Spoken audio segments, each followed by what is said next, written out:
Assalamualaikum warahmatullahi wabarakatuh. Kembali lagi dengan saya Roni di Berpacu dalam Misteri. Gimana kabar kalian? Semoga selalu diberikan kesehatan, rezeki yang cukup, dan diberikan ketenangan di dalam hidup. Kali ini saya akan melanjutkan cerita karya dari Seku Kafi yang berjudul Penguasa Lelembut Part 10. Gimana kelanjutan ceritanya? Tonton video ini sampai selesai. Untuk yang belum menonton part sebelumnya, tonton terlebih dahulu agar kalian bisa memahami alur dari cerita ini.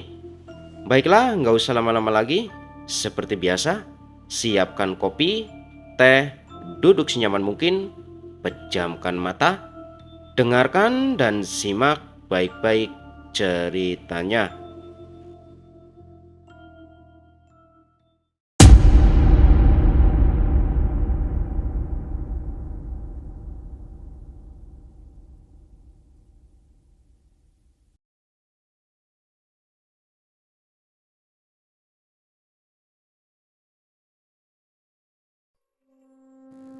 Pengikat lembut biasanya akan menghilang jika perjanjian mereka adalah nyawa mereka sendiri. Namun, jika perjanjiannya itu tumbal orang lain atau keluarga, pengikat lembut itu tidak akan menghilang. Malah mereka mencari si penerus yang akan meneruskan perjanjian orang tua atau dari mereka. Sebelum meninggal, Imam memberikan pengikat lelembut kepada Udin dan menyuruhnya untuk memberikan benda tersebut kepada Mbah Kening.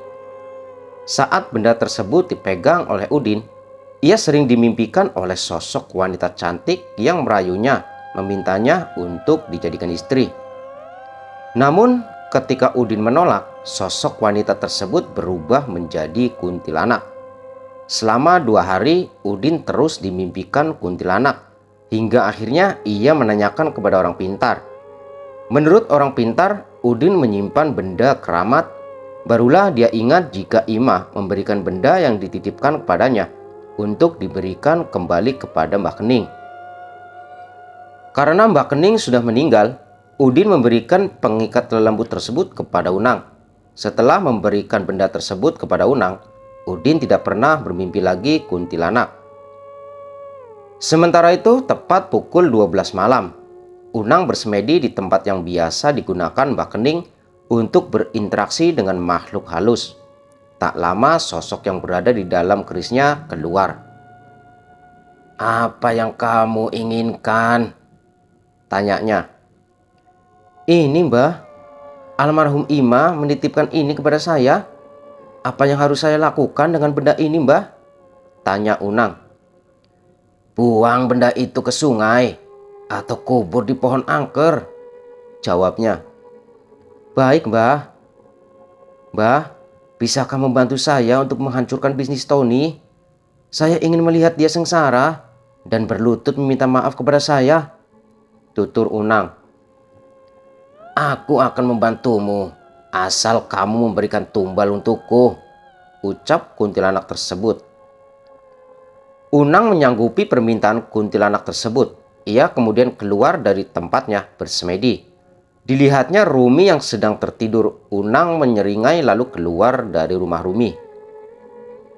Desi menyiapkan oleh-oleh yang akan dibawa Aruna ke Jakarta. Ada rasa tak rela di hati Desi saat Aruna akan berlibur bersama keluarganya. Desi merasa kehilangan karena Aruna selalu membantu Desi di rumah ataupun di pabrik. "Jangan lama-lama ya di sana," tutur Desi sambil mencebikkan bibirnya. "Seminggu, Bi." "Sela, mau ikut sama Teteh?" ajak Aruna. "Sela titip kue yang di depan rumah kakek ya, Teh," ucap Sela polos. "Siap, nanti Teteh beli kue yang banyak untuk Sela," tugasnya. Aruna kemudian berpamitan kepada Entin, Rumi, dan juga para pekerja.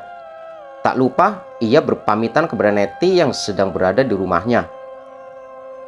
"Angga kenapa, Bi?" tanya Aruna saat melihat Angga terbaring lemah di atas ranjang. "Lagi sakit, nah. Kamu hati-hati di jalan ya. Maaf, Bineti tidak bisa memberikan bekal untuk di jalan," sela Neti. Iya, tidak apa-apa, Bi. Aruna pamit ya. Salam ke Mangunang, tutur Aruna. Aruna kemudian mencium tangan Desi, kemudian berangkat ke terminal bersama Tony. Semenjak bisnisnya berjalan dengan lancar, Tony membeli sepeda motor untuk mempermudah jika ia bepergian. Tony membawa Aruna melewati depan rumah angker. Entah mengapa saat ia melewati rumah angker, Aruna ingin sekali melihat ke arah rumah tersebut. Dilihatnya nenek penunggu rumah angker bersama seorang bayi yang berada di gendongnya. "Paman, apa baru-baru ini ada bayi yang meninggal?" tanya Aruna. "Tidak ada. Memangnya kenapa?" Bukan menjawab, Tony malah balik bertanya kepada Aruna. "Ah, tidak apa-apa, Paman," jelasnya. 30 menit perjalanan akhirnya mereka sampai di terminal. Tony mengantar Aruna hingga masuk ke dalam bus menuju Jakarta. Tak lupa Tony juga menitipkan Aruna kepada nenek serta sopir agar menurunkan Aruna di Kebayoran. "Paman pulang dulu ya. Kamu hati-hati di jalan. Ini buat ongkos sama jajan kamu di perjalanan," ucap Tony. "Makasih, Paman. Paman hati-hati ya," sambung Aruna sambil menyunggingkan senyum. Tak lama mobil yang ditumpangi Aruna pun jalan meninggalkan terminal Bandung menuju Jakarta. Setelah melihat mobil yang ditumpangi Aruna berjalan, Tony kembali ke rumah. Namun, di perjalanan ia memilih menemui Andi terlebih dahulu untuk menagih uangnya. Sudah lewat dari 1 minggu, dia belum juga membayar beras yang sudah dikirim oleh Tony. 20 menit perjalanan, akhirnya Tony sampai di rumah Andi. Dilihatnya rumah Andi yang terlihat kosong, tak berpenghuni. Tony mencoba mengetuk pintu rumah Andi. Tak ada satu orang pun yang keluar dari rumahnya. Tony kemudian bertanya kepada tetangga sekitar untuk mencari tahu keberadaan Andi. "Permisi, Bu. Mau tanya, Pak Andi kemana ya? Saya ketuk rumahnya tidak ada yang menyahut," ucap Tony. "Sudah 2 hari Andi dan juga Lilis tidak ada di rumahnya. Bapak korban Andi juga?" tanya ibu yang bernama Ani. "Korban? Saya teman bisnisnya Andi," jawab Tony. "Iya, korbannya Andi. Dari kemarin sudah ada 5 orang yang datang ke sini untuk menagih hutang. Andi itu tukang tipu. Sudah banyak yang jadi korbannya," jelas Ani. Seketika tubuh Tony terasa lemas mendengar ucapan Ani. 15 juta bukan uang yang sedikit. Tony memikirkan bagaimana caranya mengembalikan uang dari orang-orang yang berasnya diambil dulu oleh Tony. Sepanjang perjalanan ke rumah, Tony tak henti-hentinya beristighfar. Ia tidak mau terjadi sesuatu dengan dirinya. Sesampainya di rumah, Sheila menyambut kedatangan Tony dengan begitu antusias. Namun, Tony mengabaikan kehadiran Sheila dan juga Desi yang berniat menyapanya. Desi kemudian menyuruh Sheila untuk bermain, sedangkan Desi mendekati Tony mencoba bertanya apa yang sedang terjadi kepadanya. "Apa terjadi sesuatu ya?" tanya Desi. Tony menatap Desi kemudian memeluk tubuhnya dengan erat. Maafkan aku, Bu," lirihnya. "Apa yang sebenarnya terjadi?" Desi kembali bertanya. Pelan-pelan Tony akhirnya menceritakan apa yang terjadi kepadanya dan juga bisnis mereka. Desi mengepalkan tangannya saat mendengar Andi telah menipu mereka. Tidak hanya Tony, ada banyak korban Andi dengan modus yang sama seperti apa yang dialami oleh Tony. 70 juta bukan uang yang kecil ya. Bagaimana kita mengganti uang mereka?" tutur Desi. "Sabar, Bu. Mudah-mudahan kita bisa menemukan solusinya. Nanti malam aku akan kembali ke rumah Andi mengawasi mereka. Siapa tahu mereka kembali ke rumah," ungkap Tony. Malam harinya saat semua sedang tidur, Unang bersemedi sambil membacakan mantra. Terlihat foto keluarga Tony yang Unang curi dari rumahnya.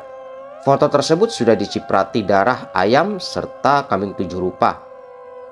Unang bersungguh-sungguh dengan niatnya sampai ia merelakan janin yang tengah dikandung istrinya diambil oleh Nyi Gede. Awalnya Unang berniat menumbalkan Rumi, tetapi Jaka yang juga memiliki kelebihan menghalangi jalannya.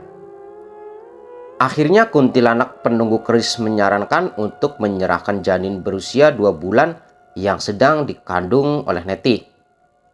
Sementara itu Desi terbangun dari tidurnya saat mendengar suara pasir di atas genteng rumahnya. Ia ingat akan ucapan Ki Ahmad, jika terdengar suara pasir di atas genteng, berarti ada orang yang sedang mengirim guna-guna kepada penghuni rumah.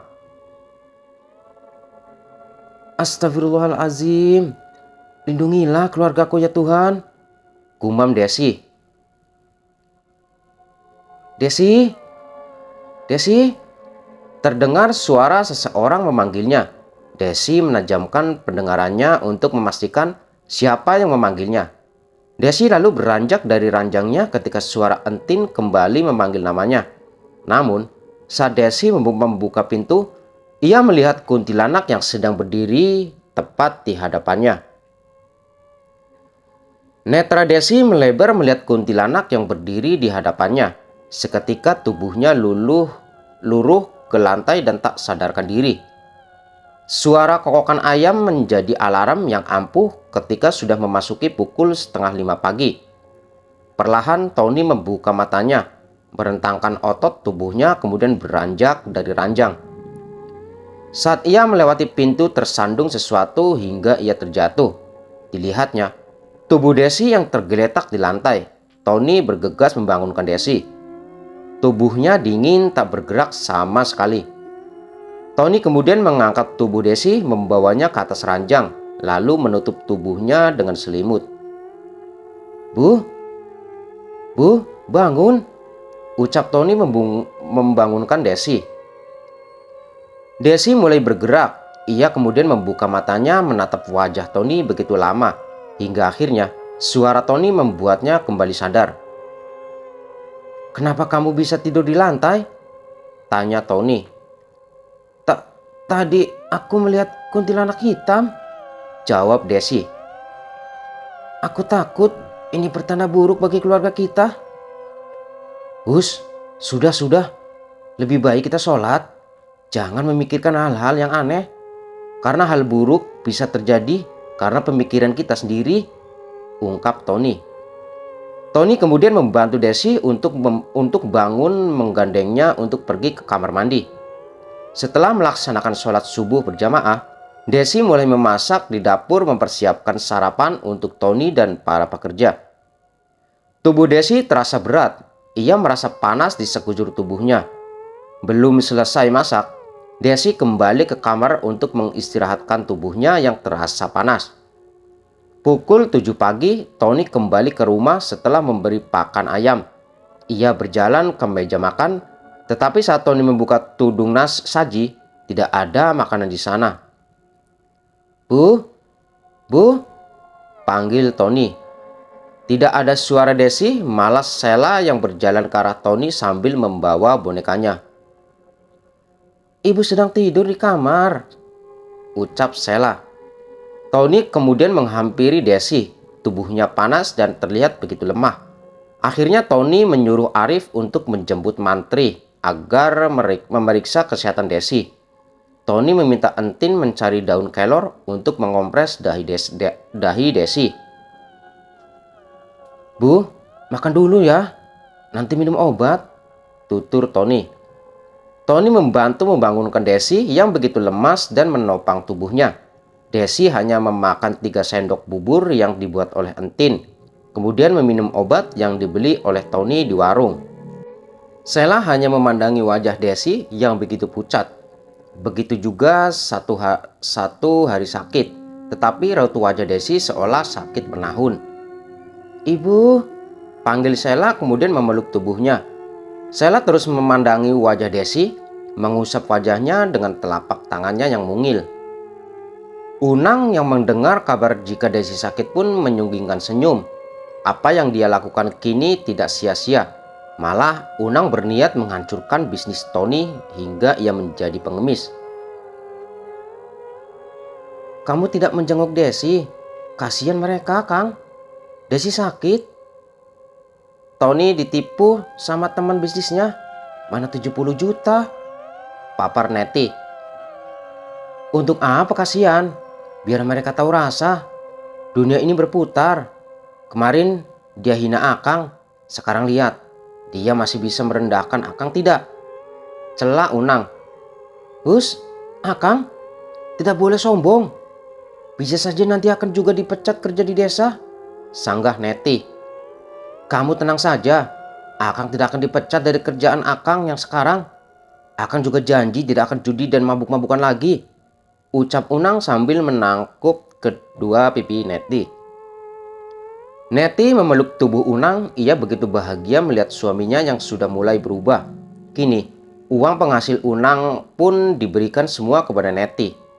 Tidak seperti dulu yang sering menyembunyikan uang dari Neti. Bahkan, dia tidak pernah memberikan nafkah kepada Neti dan juga Angga. Unang melepaskan pelukannya berniat keluar dari rumahnya. Akang mau kemana? Menginap lagi di kamar Mbak Kening. Ketus Neti. Iya, Akang mau cari uang dulu. Sela Unang. Tunggu, Akang tidak melakukan pesugihan kan? Uang selama ini Neti terima bukan uang setan kan? Cecar Neti.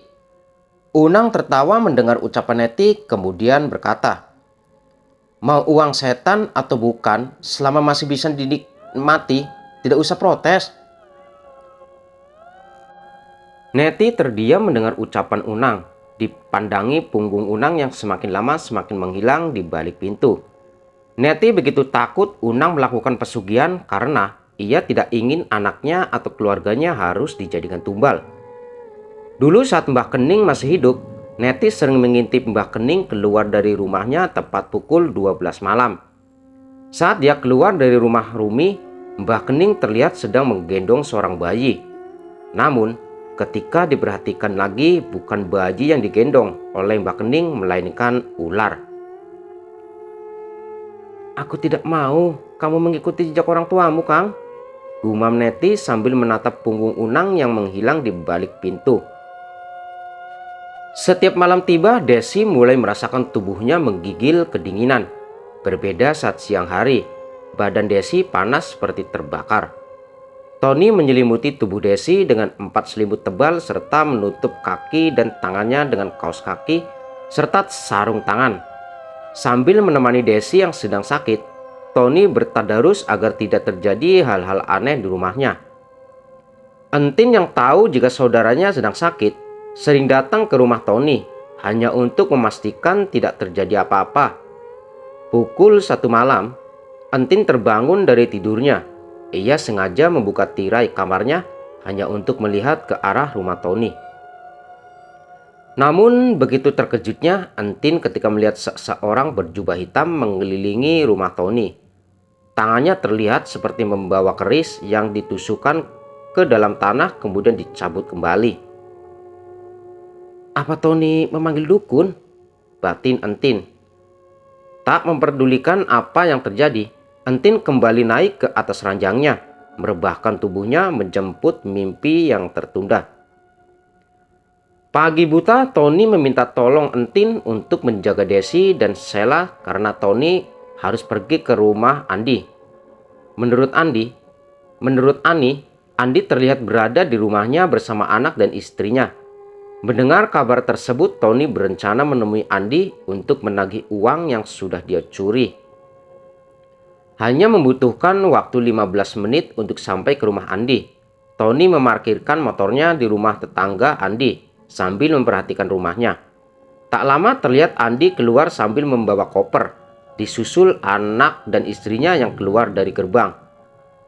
Dengan langkah yang cepat, Tony bergegas mendekati Andi menarik koper yang sedang dia bawa. Mau kemana kamu? Kembalikan uang aku, hardik Tony. Tony? Begini Ton, aku akan mengembalikan uangmu, tapi tidak sekarang. Bisnisku juga hancur, hutangku di mana-mana. Mohonnya.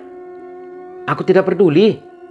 Kamu sudah mengambil uang orang-orang yang menitipkan berasnya kepada aku.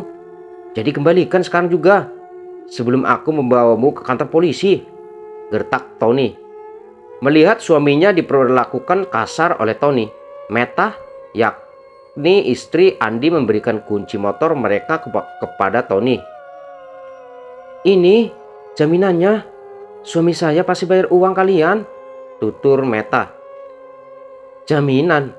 Hei, harga motor bekas cuma 8 juta. Hutang kalian 70 juta. Kamu pikir aku akan percaya begitu saja?" sarkas Tony. Meta kemudian mengeluarkan uang yang berada di tasnya. Andi terus berusaha agar Meta tidak mengeluarkan uang yang tersisa. Namun, Meta sudah jengah dengan kelakuan suaminya lalu memberikan uang yang berada di amplop kepada Tony. "Mah," teriak Andi, "ada 20 juta di amplop tersebut. Kekurangannya kami akan segera lunasi," jelas Meta.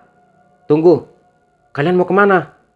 Aku harus tahu kemana kalian pergi untuk menagih uang yang tersisa," tanya Tony. "Ke rumah orang tua Andi. Kamu datang saja ke sana." Andi mengepalkan tangannya ketika Meta mulai membawa orang tuanya ke masalah mereka. Meta lalu menarik tangan putranya menjauh dari Tony dan juga Andi. Dengan langkah yang lemas, Andi menarik kopernya mengikuti langkah Meta. Tony melihat kunci motor serta uang yang berada di tangannya. Ada rasa iba di hati Tony, tetapi mau bagaimana lagi? Orang-orang yang menitipkan beras kepada Andi pun membutuhkan uang mereka. Tony mulai memikirkan sisa uang yang harus dia bayarkan. 50 juta harus mencari kemana? Gumam Tony. Tony kemudian berencana ke rumah Dani untuk berbincang dengannya masalah bisnis. Sementara itu, setelah membersihkan rumah dan memasak, Entin menghampiri Desi yang sedang terbaring di atas ranjang. Sambil membawa bubur, Entin mencoba membangunkan Aruna. "Ayo, makan dulu, Des," ucap Neti membantu Desi untuk duduk. Perlahan Desi mulai memakan bubur yang disediakan oleh Entin. Ditatapnya Desi yang sedang makan membuat hati Entin tersentuh. Ia merapikan suara Desi yang menutupi wajahnya. "Aku kira Tony tidak percaya dengan hal-hal mistis. Ternyata dia memanggil dukun," oceh Entin. "Dukun? Dukun apa, Tin?" tanya Desi yang memang tidak mengerti dengan ucapan Entin. "Semalam aku melihat seseorang berpakaian hitam mengelilingi rumah kamu. Dia juga seperti menusuk-nusuk pisau atau keris ke dalam tanah," jelas Entin. "Tony tidak percaya dengan dukun. Lalu siapa dia?" batin Desi. "Bukan suuzon, tetapi Desi takut ada orang yang ingin menghancurkan bisnis atau menumbalkan lagi keluarganya. Apalagi setelah melihat kuntilanak hitam. Tiba-tiba saja Desi sakit dan tidak bisa tersentuh oleh air. Jika ia menyentuh air, tubuhnya langsung menggigil." "Entin, bisakah kamu menelepon bapakku? Tolong beritahu beliau tentang keadaanku," ucap Desi. Entin mengangguk, kemudian mengambil nomor telepon Ahmad yang disimpan oleh Desi di laci lemarinya. Setelah memberi obat untuk Desi, Entin bergegas ke wartel untuk menghubungi Ki Ahmad. Di perjalanan, Entin bertemu dengan Neti yang baru saja pulang belanja di pasar. Neti memperhatikan Entin yang mengayuh sepeda Aruna dengan kencang. "Dia mau kemana?" gumam Neti. Bunyi telepon menggema di ruang tamu membuat Ita yang sedang sibuk memasak segera berlari ke ruang tamu untuk mengangkat panggilan tersebut. "Assalamualaikum," sapa Ita yang tak lain Ibu Aruna. "Waalaikumsalam, Teh. Teh Ita?" "Iya, Teteh, ini Entin. Desi sedang sakit parah. Dia menyuruh Entin untuk menghubungi Ki Ahmad. Katanya tolong dilihat tubuh dan rumah Desi. Soalnya..." Belum selesai berbicara, panggilan tiba-tiba saja berhenti begitu saja. Entin kembali mencoba menghubungi Ita, tetapi panggilannya tidak diangkat oleh Ita. Sementara itu, Mendapat kabar dari Entin, Ita bergegas menemui Ki Ahmad yang sedang jaga warung. Ita tidak memperdulikan lagi penampilannya yang begitu kacau karena ia takut terjadi sesuatu dengan adik iparnya. "Aki, Aki!" teriak Ita dengan nafas yang tersengal. "Ada apa? Sampai teriak-teriak begitu?" ucap Ki Ahmad. "Ki, Desi sakit parah. Kata Entin, tolong dilihat. Takut ada yang jahil ke Desi atau rumah mereka," jelas Ita. "Us, tidak boleh seuzon. Sudah, kamu balik ke rumah. Nanti Aki yang urus. Sudah, jangan mikir yang aneh-aneh kalau Entin telepon lagi," tukas Ki Ahmad. Mendengar ucapan Ki Ahmad, Ita bergegas kembali ke rumah. Ia baru ingat sedang memasak. Ita pun berlari ke rumahnya yang tidak terlalu jauh dari warung. Ki Ahmad yang memang bisa menembus tubuh orang lain hanya dengan nama atau mengingat wajah aja, Ki Ahmad pun memejamkan matanya untuk melihat keadaan Desi. "Astagfirullahalazim," ucap Ahmad ketika melihat wajah Desi. Ia bergegas membuka matanya kemudian menutup warung untuk sementara. Sesampainya di rumah, Ki Ahmad mengambil air wudhu lalu masuk ke dalam kamar. Ita yang melihat Ki Ahmad masuk ke dalam kamarnya lalu menyelesaikan masaknya. Setelah selesai, Ita kemudian memanggil Aruna yang sedang bermain di rumah saudara yang tinggal di samping rumahnya. "Nah, Aruna," teriak Ita memanggil Aruna. "Iya, Mah," ucapnya. Aruna keluar dari rumah saudaranya segera menghampiri Ita yang memanggilnya dari pagar rumah. "Tolong jaga warung kakek ya. Kakek lagi sholat dulu," ucap Ita. "Sholat apa, Mbah, Mah? Ini kan baru jam 11, ucap Aruna melihat jam tangannya. "Hus, udah cepat sana jagain warung kakek. Nanti ada yang beli orangnya." "Tidak ada," tukas Ita. Aruna lalu pergi ke warung kakeknya, sedangkan Ita kembali masuk ke dalam rumahnya. Ita tahu sesuatu pasti terjadi pada Desi, karena tidak biasanya Ki Ahmad sampai mengambil air wudhu dan masuk ke dalam kamar.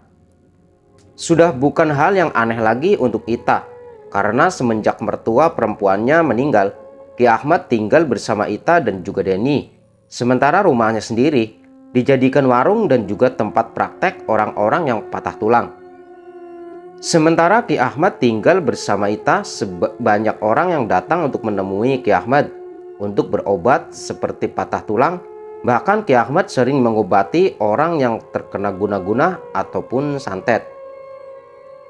Namun hanya beberapa orang saja yang tahu, karena Ki Ahmad suka menolak untuk mengobati orang lain. Apalagi jika orang tersebut juga memiliki niat jahat kepada orang lain. Di dalam kamar, Ki Ahmad mulai berdoa. Melalui mata batinnya, ia melihat sosok ular yang melingkari rumah Tony.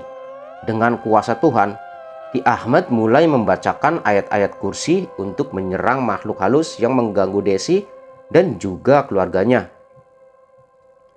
"Jangan mengganggu keluarga saya," ucap Ki Ahmad mulai berinteraksi. "Saya ditanam di sini," ucapnya. "Mau pergi sendiri atau saya musnahkan?" tanya Ahmad. "Dia memberi saya makan cemani. Saya tidak bisa pergi dari sini," tuturnya menolak apa yang diminta Ahmad. Tanpa pikir panjang, Ki Ahmad kembali membacakan doa. Mulai menarik ular itu untuk pergi dari rumah Tony. Meski ular tersebut meminta ampun, Ki Ahmad memusnahkannya karena terus menyerangnya dan juga keluarga Tony. Setelah mendapatkan ular tersebut, Ki Ahmad membuka matanya sambil mengepalkan tangan kanannya.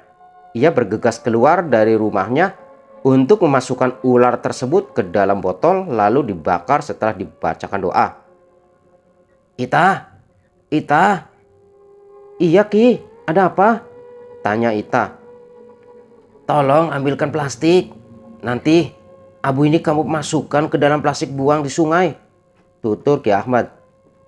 "Baik Aki," jawab Ita berlalu ke dapur untuk mengambil plastik. "Jangan lupa baca sholawat ya," perintah Ki Ahmad. Setelah menyampaikan pesan kepada Ita, Ki Ahmad kembali ke dalam dan mulai berinteraksi dengan sosok yang berada di tubuh Desi. Perlahan tapi pasti, Ki Ahmad pun mulai menyerang sosok jin yang berada di tubuh Desi. Kali ini Ki Ahmad tidak memusnahkannya, tetapi membalikkan jin tersebut kepada orang yang sudah mengirim guna-guna itu kepada Desi. "Balik ke orang yang menyuruhmu. Di sini bukan tempatmu," tukas Ki Ahmad. Neti menjerit dengan kencang hingga membuat Rumi dan juga Entin yang sedang menyapu halaman berlari ke rumahnya. Terlihat Neti sudah terkapar di lantai dengan mulut terbuka. Desi membuka matanya, ia merasakan tubuhnya sehat seperti semula. Ditatapnya Tony yang sedang mengaji di sampingnya. Perlahan, Desi mengangkat tangannya mengusap wajah Tony. Bu, udah bangun?" ucap Tony. "Iya ayah, tubuhku terasa enteng sekarang," tutur Desi. "Bisa tolong ambilkan minum?" Tony menyimpan Al-Quran, kemudian mengambil gelas yang berisi air putih untuk Desi. Setelah mengucapkan basmalah, Desi meneguk habis air yang berada di gelasnya. "Alhamdulillah," ucap Tony dan juga Desi. Tony membantu membangunkan Desi. Ia menurunkan kakinya ke lantai dan mulai berjalan. Sheila yang sedang bermain dengan Dandi pun berlari memeluk Desi yang sudah bisa berjalan sendiri. "Ibu!" teriak Sheila sambil memeluk tubuh Desi. "Ibu mau kemana?" tanya Sheila. "Ibu mau makan," jawab Desi. Desi merasakan perutnya sangat lapar. Ia pun mengambil piring dan mulai menyendok lauk pauk ke dalam piringnya.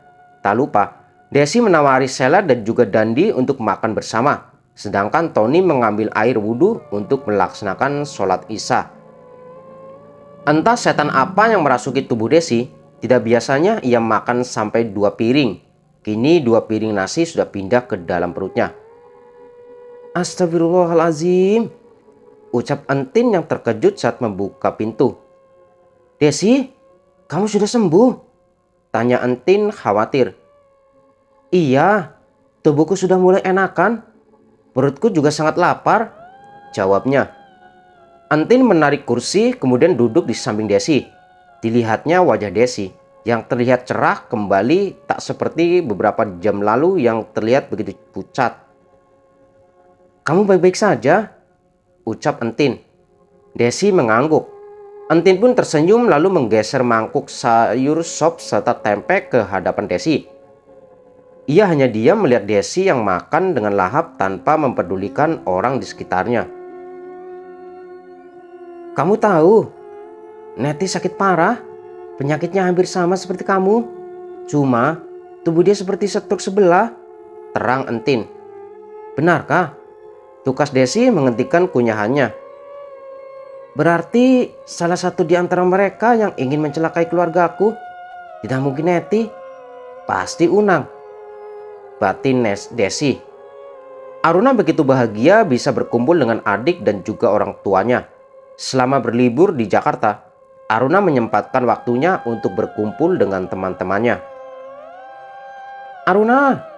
teriak Tania. Aruna melambaikan tangannya, menghampiri sahabatnya. Mereka berdua saling berpelukan meluapkan rasa rindunya karena sudah lama tidak bertemu. "Bagaimana kabarmu, Aruna?" tanya Tania. "Baik, kamu sendiri bagaimana?" "Aku sangat merindukanmu," ucap Aruna kembali memeluk Tania.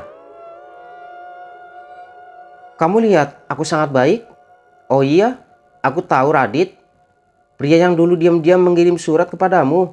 Dia sekarang jadian dengan Mala," oceh Tania. "Bagus dong. Kamu sendiri, apa kamu sudah memiliki pacar?" tanya Aruna keberat Tania.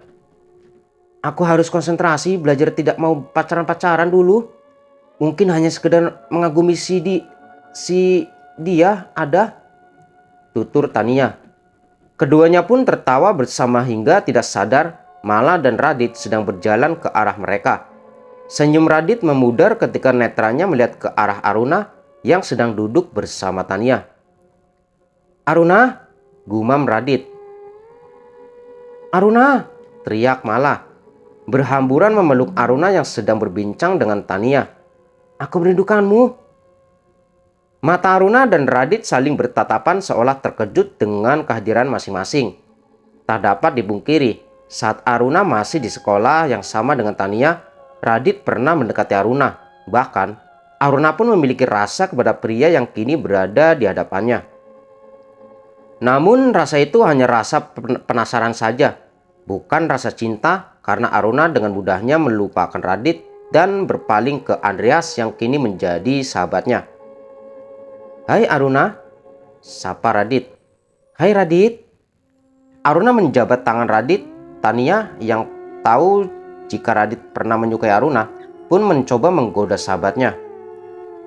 "Udah dong selamanya," ucap Tania yang langsung membuat Radit salah tingkah. Mela yang tidak tahu jika Radit pernah menyukai Aruna pun hanya tersenyum, kemudian duduk di samping Aruna. Mereka pun mulai bercerita tentang sekolah dan teman-teman yang dulu selalu berkumpul dengan mereka. Radit merasa canggung berada satu meja dengan Aruna dan juga Mela. Apalagi mereka duduk berhadapan. Sesekali Radit melirik Aruna, memperhatikannya yang sedang berbincang dengan teman-temannya. "Ngomong-ngomong, kamu sudah punya pacar belum, nah?" tanya Tania. Semua mata tertuju pada Aruna, karena Aruna hanya tersenyum tak ingin membahas masalah pribadinya. "Ayolah Aruna, apa kamu memiliki pacar?" cecar Mala. Aruna menyunggingkan senyum kemudian berkata, "Aku sedang dekat dengan seseorang," ungkapnya. Mala dan Tania bersorak mendengar ucapan Aruna, tetapi tidak dengan Radit.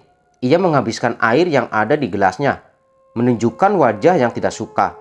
Mala kembali mencecar Aruna agar dia menceritakan sosok pria yang mampu meluluhkan hatinya. Aku ke toilet sebentar, ya," ucap Radit. Mala hanya mengangguk, lalu mendekatkan kursinya dengan kursi Aruna. Tania dan Mala mulai memicingkan telinga, mereka menunggu Aruna bercerita. Aruna mulai menceritakan persahabatannya dengan Andreas, Budi, dan juga Dewi. Dengan antusiasnya, Aruna membicarakan kebaikan serta kekompakan ketiga sahabatnya. Hal itu membuat Mala dan Tania iri dibuatnya. Mereka berdua pun berencana mengunjungi Aruna saat libur sekolah nanti. Setelah puas bermain, Aruna, Mala, dan juga Tania berfoto di photobox. Saat foto terakhir, Mala menarik tangan Radit agar bergabung dengan mereka bertiga. Mereka berempat mulai berpose. Radit sengaja berada tepat di belakang Aruna. Selesai berfoto, mereka membagikan hasil jepretan. Aruna menyimpan foto berempat serta ketiga sahabatnya. Sesampainya di parkiran, Mala memeluk Aruna sebagai salam perpisahan karena Aruna akan kembali ke Bandung. "Hati-hati di jalan ya, jangan lupa mengabariku," ucap Mala. "Jaga kesehatanmu ya. Kapan-kapan datanglah ke Bandung," tukas Aruna. Radit hanya memperhatikan interaksi mereka berdua. Melihat Mala melepaskan pelukannya dari Aruna, Radit mengulurkan tangannya sebagai tanda perpisahan. Aruna menyambut baik tangan Radit sambil menyunggingkan senyum. Aruna dan Tania pun melambaikan tangan ketika Radit dan Mala pergi meninggalkan mereka berdua. "Sudah ada yang punya, jangan dipandangin terus," goda Tania. Aruna melingkarkan tangannya di lengan Tania, mengajaknya pulang bersama. Tak langsung pulang, Aruna mengajak Tania membeli aksesoris untuk ketiga sahabatnya. Aruna membeli gelang yang sama untuk ketiga sahabatnya, tak lupa membeli oleh-oleh Sela dan anak-anak entin. "Apa cowok itu tampan?" tanya Tania. "Dia sangat tampan, tinggi, dan putih. Idaman para cewek-cewek," jawab Aruna. "Beruntung sekali kamu bisa bersahabat dengan dia," ucap Tania mencebikkan bibirnya. "Kalau kamu ke Bandung, aku akan kenalkan mereka kepadamu," tukas Aruna. Keduanya pun pergi ke halte sambil menunggu angkot. Di perjalanan, Aruna melihat sosok makhluk halus yang terus menatapnya. Aruna mencoba tidak memperdulikan sosok makhluk halus yang terus mengikutinya dari tempat aksesoris. Namun bukannya menjauh, sosok makhluk halus itu malah mendekati Aruna. Aruna bergegas masuk ke dalam angkot ketika ada angkot yang berhenti di depannya. "Oh iya Nia, boleh lihat foto tadi?" tanya Aruna, tetapi tidak ada jawaban. Aruna lalu menoleh ke sampingnya dan "Ah!" Aruna menjerit ketika sosok kuntilanak duduk di belakangnya sedangkan Tania tertinggal di halte. Supir serta beberapa penumpang yang duduk di belakang Aruna menatapnya dengan aneh. Seketika wajah Aruna memerah menahan malu karena berteriak tak jelas menurut mereka.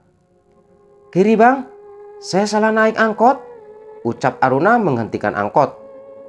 Untungnya belum jauh. Aruna berlari ke halte dan menghampiri Tania yang tertawa melihat kekonyolannya. Aruna yang kesal mencebikkan bibirnya lalu duduk di samping Tania.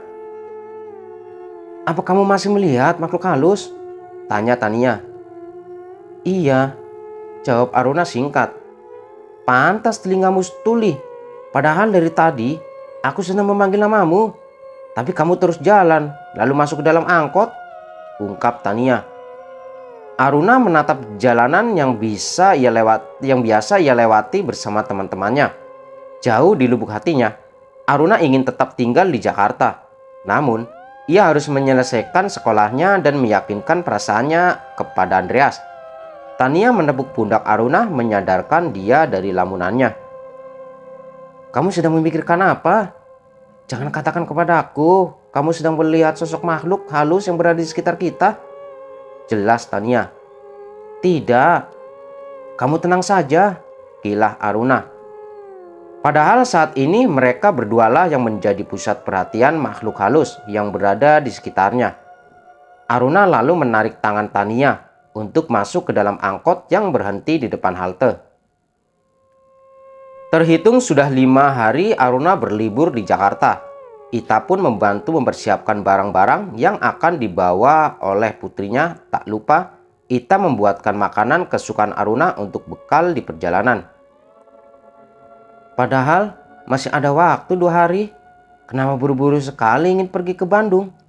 Apa sekarang kamu sudah punya pacar?" goda Ita. "Ih, apaan sih, Mah? Aruna belum punya pacar. Tapi ada salah satu cowok yang menggetarkan hati Aruna," tukasnya.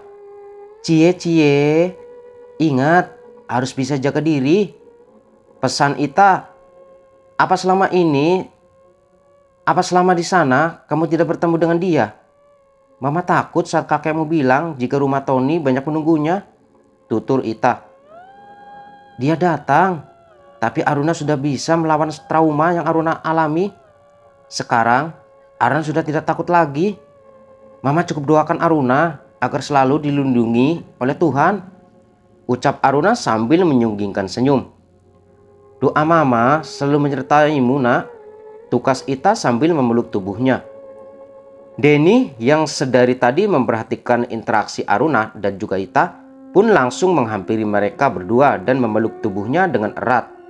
Denny membawa tas Aruna, sedangkan Ita merangkul Aruna seolah tak ingin lepas dari putrinya.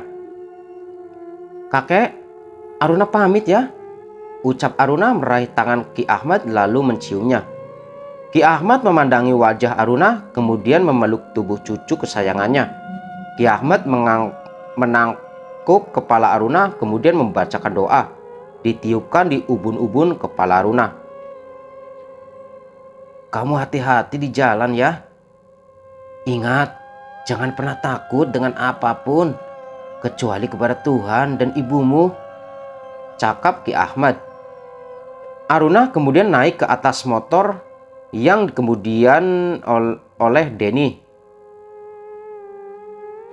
Aruna kemudian naik ke atas motor yang dikemudikan oleh Denny. Ia pun melambaikan tangan kepada Ita dan juga Ki Ahmad.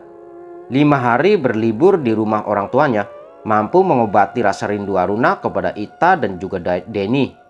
Meski dia bahagia bertemu dengan kedua orang tuanya, tetapi Aruna terus merasa gelisah. Ia terus bermimpi melihat rumah Tony dipenuhi lelembut. Hal itulah yang membuat Aruna mengakhiri liburannya dan memilih untuk kembali ke Bandung dengan cepat. "Kalau ada apa-apa, telepon ke rumah ya," ucap Denny mengantar Aruna naik ke atas bus. "Iya ayah," tutur Aruna. Aruna mencium tangan Denny dan memeluk tubuhnya. Denny melambaikan tangan saat melihat bus yang ditumpangi Aruna meninggalkan terminal. Jam menunjukkan pukul pukul 11 siang. Setelah 2 jam perjalanan, akhirnya Aruna sampai di terminal Bandung.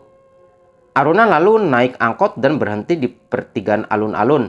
Setelah itu, Aruna naik becak mengantarkan Aruna ke pertigaan yang mengarah jembatan. Aruna menurunkan barang-barangnya. Ia lalu menggendong tasnya. Tangan kiri dan kanannya membawa kardus yang berisi oleh-oleh. Dengan susah payah, Aruna membawa barang-barangnya melewati jembatan. "Teteh!" teriak Sela saat melihat Aruna kerepotan membawa barang-barang. Entin yang sedang berada di rumahnya langsung keluar dan membantu Aruna membawa kardusnya. "Assalamualaikum." "Waalaikumsalam." Desi menghampiri Aruna, memeluknya dengan erat.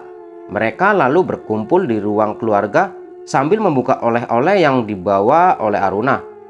Rumi yang mengetahui Aruna datang bergegas ke rumah Desi untuk meminta oleh-oleh yang dibawa oleh Aruna. "Aruna baru datang, sehat?" ucap Rumi bersalaman dengan Aruna. Rumi lalu membantu Entin membuka kardus yang dibawa oleh Aruna. Sedangkan Desi mengambil piring untuk membagikan oleh-oleh dari Ita dan juga Ki Ahmad. Merasa lelah, Aruna bergegas ke kamarnya untuk beristirahat, sedangkan Rumi, Entin dan juga Desi mulai bergosip. Sayup terdengar suara Rumi sedang membicarakan Neti yang sedang sakit. "Apa tidak sebaiknya dibawa ke rumah sakit saja untuk diperiksa?" ucap Entin. "Udah pernah diperiksa sama si mantri. Katanya dari darah tinggi terus Neti terjatuh. Setruklah dia," tukas Rumi. "Kasian ya Angga. Terus kalau Unang kerja Angga sama siapa?" tanya Desi. "Dibawalah sama Unang. Dia mau nitip ke aku. Aku bilang berani bayar berapa, soalnya aku juga kan butuh uang," jawab Rumi. Setelah mendapatkan oleh-oleh dari Aruna, Rumi pun kembali ke rumahnya. Desi lalu mengambil plastik memasukkan makanan yang dibawa oleh Aruna untuk Angga. "Tolong kasih buat Angga ya," ucap Aruna kepada Entin. "Aku yakin jika Neti kena guna-guna yang dikirim untuk suaminya," Ose Entin berlalu meninggalkan Desi. Aruna menatap langit-langit kamarnya. Ia mencoba mencerna ucapan para ibu-ibu yang membicarakan Neti. Bayangan tentang kejahatan yang telah dilakukan oleh Unang pun terekam jelas di kepala Aruna. Mulai dari dia melakukan ritual memotong ayam cemani, terlihat foto keluarga Tony yang penuh dengan darah ayam. Adegan demi adegan seperti reka ulang di kepala Aruna. Ia terus melihat apa yang dilakukan oleh Unang yang ingin sekali menghancurkan Tony. Untungnya semua itu bisa dihalangi oleh kakeknya. Kalau tidak mungkin semua keluarga Tony hancur oleh Unang. "Astagfirullahalazim," ucap Aruna sambil mengusap wajahnya. "Tunggu, bagaimana bisa aku melihat apa yang dilakukan Unang tanpa harus membaca doa dan berkonsentrasi?" gumam Aruna. Aruna tidak sadar jika saat ia berpamitan dengan Ki Ahmad membuka penghalang yang ada di tubuh Aruna, membuatnya bisa melihat masa lalu dan masa depan secara langsung. Malam harinya setelah sholat Isya, Tony mengajak Aruna berbincang sambil menanyakan keadaan Ki Ahmad dan orang tuanya. Mereka bertiga pun berbincang sambil tertawa. Tanpa sadar, Unang sedang memperhatikan mereka dari jendela kamar Mbah Kening. "Aku tidak akan membuatmu bahagia, Tony. Aku akan membalas apa yang telah kamu lakukan kepadaku, Tony," Sarkas Unang. Unang tidak sadar jika apa yang dia tanam di rumah Tony sudah dimusnahkan dan lembut suruhannya pun sudah dikembalikan kepadanya. Unang tidak memiliki kemampuan seperti Mbah Kening. Ia hanya bisa merasakan sosok makhluk halus dengan mendengar suaranya saja tanpa tahu wujudnya. Terdengar tangisan Angga yang membuat Unang bergegas ke dalam kamarnya. Semenjak Neti sakit, Unang tidak bisa kemana-mana. Bahkan dia menolak orang yang ingin melakukan pesugihan sampai Neti sembuh. Pagi hari, Desi yang sudah sembuh mulai membantu Tony di pabrik. Pabriknya kembali beroperasi setelah mendapatkan pinjaman modal dari Dani sebanyak 100 juta. Tony juga sudah membayarkan uang kepada orang-orang yang berasnya dibeli oleh Tony. Jadi utang Andi berapa lagi, Pak? Tanya Desi. Sekitar 50 juta lagi. Ibu tenang saja. Dani mau membantu kita untuk mendesak Andi membayar sisa hutangnya. Nantinya uang dari Tony untuk membayar setengah utang kita ke Dani, jawab Tony. Mulai hari ini kita mulai menabung untuk bayar ke Dani dan juga bank. Harus irit-irit biar nanti kita tidak tercekik oleh hutang, oceh Desi. Tony hanya tersenyum, kemudian fokus menghitung bata. Karena orderan bata sedang sepi, Tony meliburkan ketiga karyawannya yang memang hanya diperbantukan. Aruna memperhatikan Tony yang sedang duduk di pabrik bata, sedangkan Desi berjalan ke pabrik beras. Setelah selesai membersihkan rumah, Aruna berencana pergi ke rumah Dewi untuk memberikan oleh-olehnya sambil membawa buku diari untuk memamerkan kebersamaan Aruna dengan teman-teman yang berada di Jakarta. Paman, Aruna pamit mau ke rumah teman dulu ya, ucap Aruna. Iya, hati-hati, pesan Tony. Tiba-tiba saja Unang datang sambil menggendong Angga yang sedang menangis. Ia berjalan ke arah Tony dan juga Aruna. Aruna, bisa tolong jagain Angga sebentar? Mang Unang membawa Neti ke rumah sakit, ucap Unang dengan panik. Desi yang berada di dalam pabrik pun keluar menghampiri Tony, Aruna dan juga Unang. Aruna mengambil alih Angga dari tangan Unang. Tony yang melihat kepanikan di wajah Unang mencoba membantunya. Mau dibawa ke rumah sakit mana? Tanya Tony. Rumah sakit Salawati, jawabnya. Titip Angga ya, di rumah tidak ada siapa-siapa. Kasihan Angga kalau harus dibawa ke rumah sakit. Tunggu, Tony merogoh kantong celananya.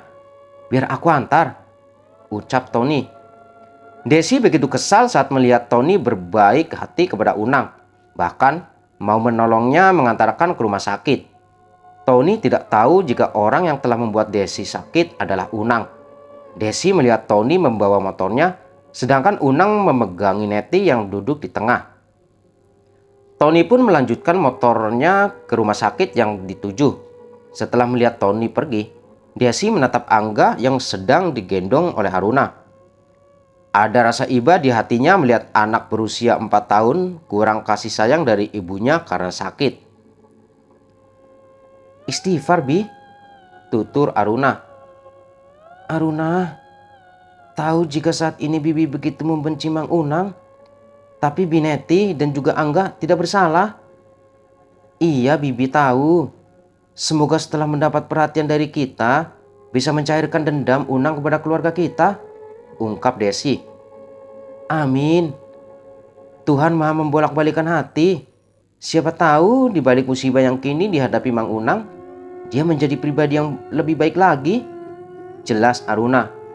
Desi tersenyum mendengar ucapan Aruna, kemudian menggendong Angga membawanya masuk ke dalam rumah. Aruna yang tadinya berniat ke rumah Dewi, ia urungkan karena dititipkan Angga. Angga dan juga Sheila bermain di kamarnya. Aruna hanya memperhatikan Angga yang terlihat berbeda dengan anak seusianya. Sheila yang sudah malas bermain dengan Angga pun memilih keluar untuk bermain dengan Mutia dan juga Dandi yang usianya 3 tahun lebih kecil darinya. Kamu mau tidur? Tanya Aruna kepada Angga. Angga mengangguk, kemudian merebahkan tubuhnya di atas kasur Aruna. Perlahan Aruna menyelimuti tubuh Angga. Matanya memandang langit-langit kamar Aruna. Ia terlihat enggan menutup matanya, membuat Aruna penasaran dan ingin menanyakan sesuatu kepadanya. Apa kamu melihat sesuatu di kamarku? Tanya Aruna. Bukan di kamar, tetapi di luar. Dia tidak bisa masuk, jawab Angga. Oh iya, kenapa kamu tidak menyuruhnya untuk masuk ke dalam? Cecar Aruna yang semakin penasaran dengan makhluk yang sedang dibicarakan oleh Angga. Dia tidak bisa masuk karena seseorang yang melindungimu, ucapnya. Wajahnya menjadi menakutkan saat aku berada di dekatmu. Aku jadi takut. Lelah mengoceh tak jelas, akhirnya Angga tertidur juga. Aruna lalu keluar dari kamarnya meninggalkan Angga di kamar. Sela dan Mutia menghampiri Aruna yang baru saja keluar. Mereka mengajak Aruna untuk main petak umpet. Aruna pun mengikuti permainan Sela dan juga Mutia. Aruna meminta mereka berdua untuk tidak bersembunyi jauh dari lingkungan rumah mereka.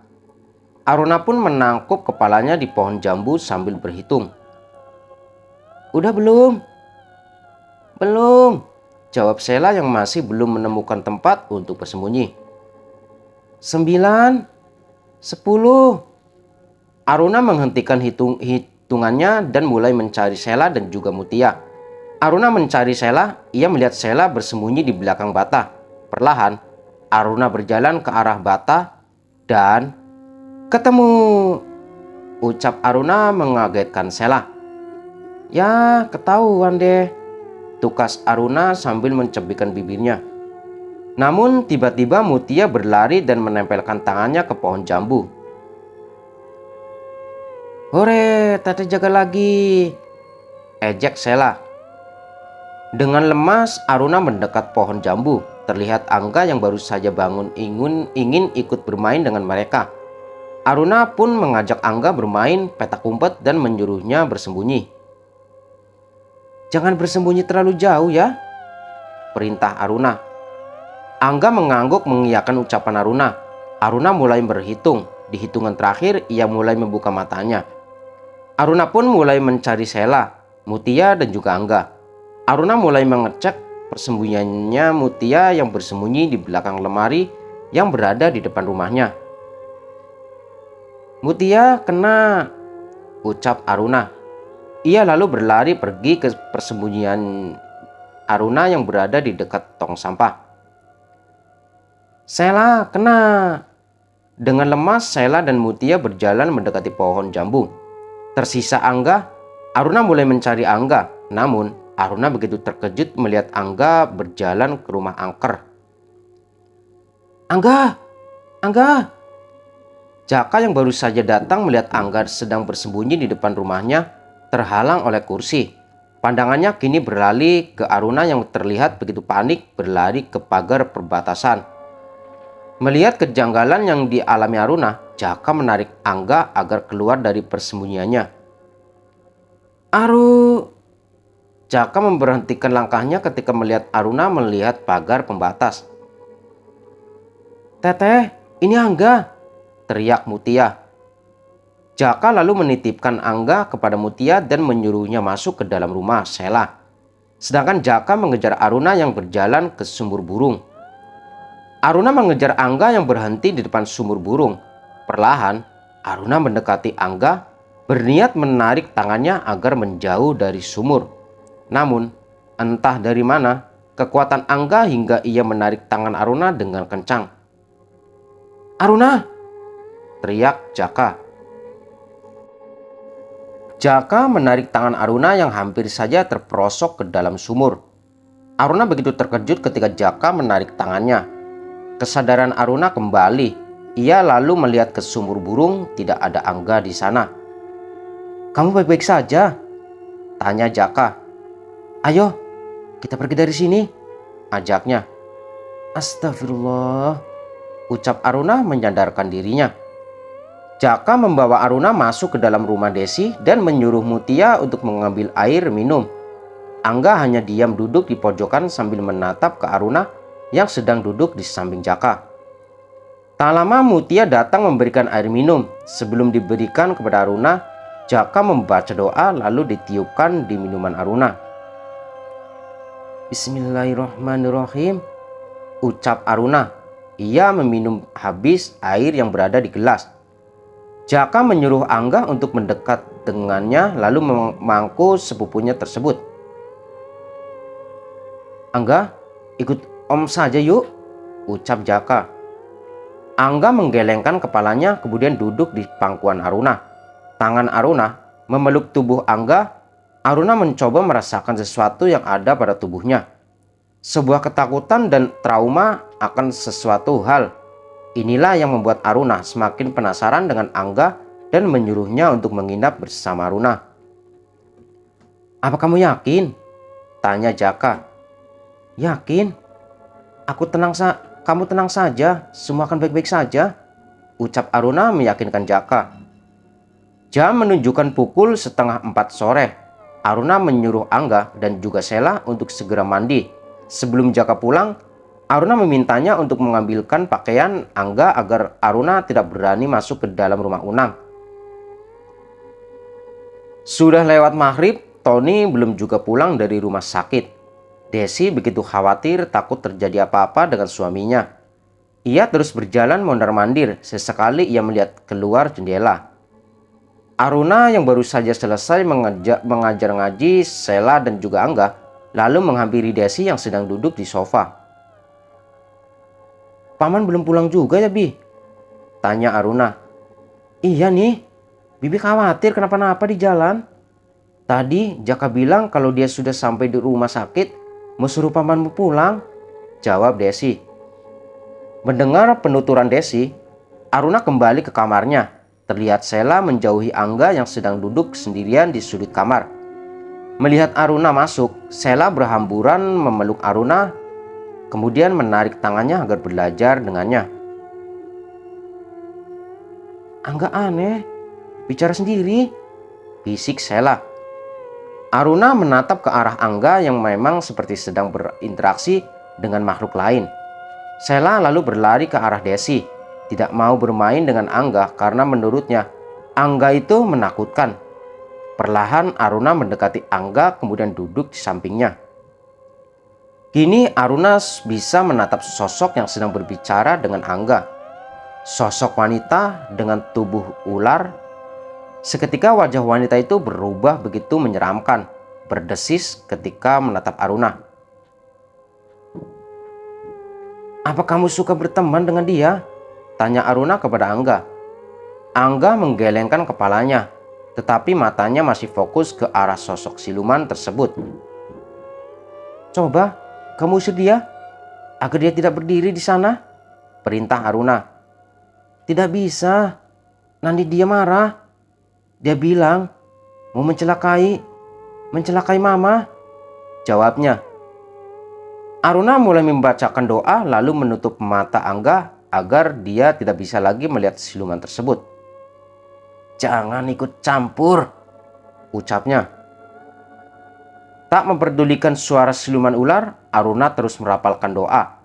Siluman tersebut terus berteriak mendengar lantunan doa yang keluar dari mulut Aruna, hingga akhirnya suaranya menghilang seketika. Angga beberapa kali mengedipkan matanya, hanya tembok yang ia lihat. Ia menyunggingkan senyum ketika tidak melihat lagi siluman ular. Ia lalu memeluk Aruna dengan erat. Aruna tahu bagaimana rasanya menjadi Angga karena saat kecil Aruna sering dibilang aneh oleh tetangganya. Anak-anak yang memiliki kelebihan bisa melihat makhluk halus sedang kadang fokus dengan apa yang dia lihat. Tanpa sadar, jika yang dia lihat itu bukan manusia, bahkan mereka sering berinteraksi dengan makhluk halus karena merasa jika orang lain pun bisa melihat mereka seperti dirinya. Sementara itu di rumah sakit Salawati, Neti diperiksa oleh beberapa dokter dan hasilnya tidak ada penyakit. Mereka pun harus melakukan CT scan untuk mengetahui penyakit yang diderita Nettie. Tony sengaja tidak pulang karena merasa iba kepada Unang yang harus bolak-balik mengurus administrasi, sementara Nettie ditinggal sendirian. "Bagaimana hasilnya?" tanya Jaka yang baru saja datang. "Harus melakukan CT scan dulu. Sementara waktu Nettie harus dirawat untuk melakukan serangkaian prosedur agar tahu penyakitnya," jelas Unang. Rumi lalu mendekati Tony yang juga duduk di sana. "Kamu sudah makan, Tony?" tanya Rumi. "Belum, Teh. Nanti makan di rumah saja," jawab Tony. "Kalau begitu, saya pulang dulu ya." Tony pamit kepada Unang, Jaka dan juga Rumi.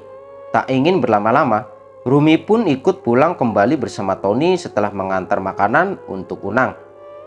Rumi berdalih jika besok harus bekerja pagi-pagi, jadi tidak bisa menginap di rumah sakit. Sebagai gantinya, Jaka akan menemani Unang untuk menjaga Nettie. Tony dan Rumi pun akhirnya kembali ke rumah. Di perjalanan, Rumi terus berceloteh menceritakan tentang Unang. Sebelumnya, Jaka memberitahu Rumi untuk tidak menerima makanan dari Unang ataupun Nettie, karena sekarang Unang melakukan perjanjian dengan para lelembut meneruskan Mbah Kening. Rumi juga bercerita saat dirinya hampir menjadi tumbal oleh adiknya sendiri. Maka dari itulah sikap Rumi semakin menjauh dari Unang dan juga Nettie karena dia tidak mau dijadikan lagi korban oleh mereka. "Apa Teh Rumi yakin?" tanya Tony. "Yakin. Jaka sendiri yang mengatakan sama Teteh. Kamu juga harus hati-hati karena mereka berdua itu bermuka dua. Baik di depan, di belakang, mereka begitu jahat. Teteh juga yakin penyakit yang dialami Nettie itu tulah mereka sendiri," tukasnya. Mendengar penuturan Rumi, ada rasa curiga di hati Tony saat mengingat Desi yang tiba-tiba sakit parah. Namun, jika diingat-ingat lagi, Unang maupun Nettie tidak pernah memberi mereka makanan. Yang ada, merekalah yang sering memberi makanan kepada keluarga Unang. 20 menit perjalanan, akhirnya motor yang dikendarai Tony melewati jembatan. Rumi merasakan hawa yang mencekam saat mulutnya terus-menerus membicarakan Unang. Rumi turun dari motor yang dikemudikan Tony, berdiri menunggu Tony selesai memarkirkan motornya. Bukannya pergi ke rumahnya, Rumi malah ingin menginap di rumah Tony karena merasa takut. "Assalamualaikum." "Waalaikumsalam," ucap Desi membukakan pintu untuk Tony. Tanpa rasa malu, Rumi masuk ke dalam rumah Tony meminta izin kepada Desi jika dirinya ingin menginap di rumahnya. "Teteh, tidur sama Aruna saja," ucap Desi. Rumi menarik tangan Desi kemudian berbisik. "Aku takut tidur sama Angga. Terakhir kali aku tidur sama Angga, dia menangis tanpa bisa berhenti." Desi mengangguk paham lalu mengantarkan Rumi ke kamar belakang. Aruna yang mendengar percakapan Rumi dan juga Desi, hanya dia memeluk tubuh Angga. Sesekali Angga melihat ke wajah Aruna, menenggelamkan kepalanya di dada Aruna. "Kenapa?" tanya Aruna. "Angga takut. Wanita yang menyeramkan itu bilang kalau dia istri ayah," jawab Angga yang membuat Aruna terkejut. "Apa?"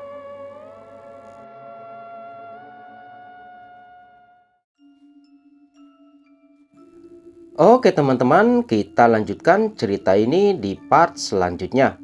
Jangan lupa bantu channel ini dengan cara subscribe, like, aktifkan loncengnya, dan jangan lupa komen sebanyak-banyaknya agar kalian selalu mendapatkan cerita-cerita terbaru dari channel ini. Terima kasih sudah mendengarkan dan menyimak ceritanya. Selamat malam dan selamat beristirahat. Sampai jumpa kembali di cerita selanjutnya. Saya Roni undur diri. Wassalamualaikum warahmatullahi wabarakatuh.